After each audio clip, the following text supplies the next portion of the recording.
ജിൻസേ good morning. ഇപ്പോൾ ഞാൻ മൃണാളിനെ personally കാണുന്നത് ഫുഡ് ബ്ലോഗിങ്ങിലെ അശ്വങ്കോക്കായിട്ടാണ് മൃണാളിനെ ഞാൻ പേഴ്സണലി കാണുന്നത്. ഞാനെന്താ അത്രയ്ക്ക് മോശം? അയ്യോ അതുകൊണ്ടല്ല അംസേ. അല്ല അച്ഛനെന്തുവാ ഈ പറഞ്ഞു വരുന്നേ? അതായത് പറയേണ്ട കാര്യം പറയുക. ഒരു സ്ഥലത്ത് കയറി അവിടെ ഹൈജീനിക് ആയിട്ടുള്ള അറ്റ്മോസ്ഫിയർ അല്ലെങ്കിൽ അവിടുത്തെ ഫുഡ് ടേസ്റ്റ് ഇല്ലെങ്കിൽ അവിടെ എന്താ സാധനം കൂടിയിട്ടുണ്ടെങ്കിൽ കുറഞ്ഞിട്ടുണ്ടെങ്കിൽ അത് അദ്ദേഹത്തിന്റെ അഭിപ്രായമായിട്ട് അദ്ദേഹം പറയുന്നു. സത്യം പറയാലോ, ഇപ്പൊ എനിക്ക് നിന്നെ കുറിച്ച് അഭിമാനം തോന്നുന്ന സുധാകര.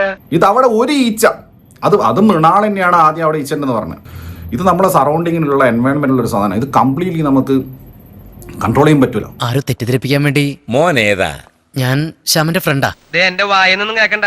അയ്യോ ആശാനെ, ഇയാൾ അത്രക്കാരനല്ല, പഞ്ചപാവ. അപ്പൊ ഇതിന്റെ വിഷയം എന്താണെന്ന് വെച്ച് കഴിഞ്ഞാൽ ഇതിന്റെ കോൺസെപ്റ്റ് മിക്ക ആൾക്കും മനസ്സിലായിട്ടില്ല. ആൾക്കാരിങ്ങനെ എന്തൊക്കെയോ ഇങ്ങനെ ആൾക്കാർ അവിടെ ഇവിടെ പറയുന്നു. മനുഷ്യന്മാരെ ഇങ്ങനെ അങ്ങോട്ട് പുകഴ്ത്തരുത്, അഹങ്കാരം മൂത്തമൂത്ത് ചിതയായി പോകും. പറയാ അദ്ദേഹം ഒരു കാലത്ത് പറഞ്ഞത്രേ ഷവർമയെ കുറിച്ച് പറഞ്ഞത്. അന്ന് അദ്ദേഹത്തിന് അതാണ് ഫീൽ ചെയ്തത്, ഷവർമയുടെ ക്വാളിറ്റിയെ കുറിച്ച് സംസാരിച്ചു. പിന്നെ 50 രൂപയുടെ ഷവർമ കഴിച്ചപ്പോൾ അദ്ദേഹത്തിന് സ്വാഭാവികമായിട്ടും അത് ബെറ്ററായി തോന്നിയിട്ടുണ്ടാവും. ജോർജ് ഇടക്കിടക്ക് എന്നെ കുറിച്ച് പൊക്കി പറഞ്ഞു. ഒന്നും പേടിക്കണ്ട, ഒരു കുഴപ്പമില്ല, ഞങ്ങളെല്ലാം കൂടെ ഉണ്ട്, ഫുൾ സപ്പോർട്ട്. സ്നേഹം തന്നെ. ഒരു പ്രശ്നം വരുമ്പോ ഞങ്ങൾ ഒറ്റക്കെട്ടായിരിക്കും. എനിക്ക് പേഴ്സണലി എനിക്ക് ഈ ചോറിൻ്റെ കൂടെ ഒരുപാട് സാധനങ്ങൾ ഇഷ്ടമേ അല്ല. ഞാൻ പലപ്പോഴും വിചാരിക്കണം ചില ഈ മീൽസൊക്കെ ഉള്ള കടയിൽ പോയിട്ട് എന്തെന്നാ അവർ ഉടമ്പി വെക്കുന്നത്. എന്തൊരു ചേർച്ച.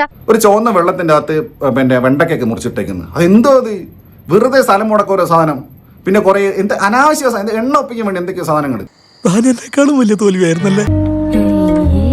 അപ്പൊ ആളുകൾ ബേസിക്കലി വെറും മണ്ടന്മാരും ഫ്രസ്ട്രേറ്റഡ് ഇടാം. ഇവനെ തടയണ്ട, അയച്ചു വിട്ടേക്ക്. ഇവന് കിട്ടാനുള്ളത് നമ്മളായിട്ട് മുടക്കണ്ട. ഇദ്ദേഹം ആരെങ്കിലും വീട്ടിൽ പോയിട്ട് നിങ്ങളുടെ വീട്ടിൽ ആരെയും വന്ന് ക്ഷണിച്ചോ? നിങ്ങളുടെ വീട്ടിൽ വന്ന് ക്ഷണിച്ചോ? അയ്യോ ഒന്ന് വരൂ, ഞാൻ പട്ടിണിയിലാണ്, എന്റെ കുടുംബം രക്ഷിക്കണേ, എനിക്ക് EMI അടയ്ക്കാനുണ്ട്, അതുകൊണ്ട് ഹംഗ്രി മൃണാളിന് വന്നു ഞണ്ണിത്തരണേന്ന് മൃണാൾ പറഞ്ഞിട്ടുണ്ടാവും. കണ്ട അവൻ മറന്നിട്ടില്ല മിടുക്കൻ. ക്രിട്ടിസൈസ് ചെയ്യുന്ന ആളുകൾക്ക് ഉണ്ടാവുന്ന ഒരു പ്രശ്നം എന്താണെന്ന് വെച്ചാൽ ഇഷ്ടംപോലെ ശത്രുക്കളുണ്ടാവും. അത് എനിക്ക് ഈസിലി റിലേറ്റ് ചെയ്യാൻ പറ്റും. ഈ പണി ഇതിനപ്പുറവും കഴിഞ്ഞിട്ടാണ് ഞാൻ ഈ കഥ വന്നിരിക്കുന്നത്.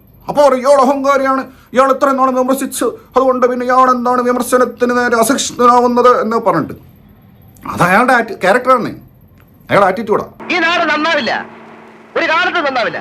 ആ ഒരു കോൺസെപ്റ്റ് 100% ബെസ്റ്റ് പരിപാടിയാണെന്നാണ് എൻ്റെ പേഴ്സണൽ ഒപ്പീനിയൻ. കാലം മാറുന്നതിനനുസരിച്ച് നമ്മൾ മാറിക്കൊണ്ടേയിരിക്കണം. അവൾക്ക് കിട്ടിയിരിക്കുന്ന മുഴുവൻ എന്റെ ബുദ്ധിയാ.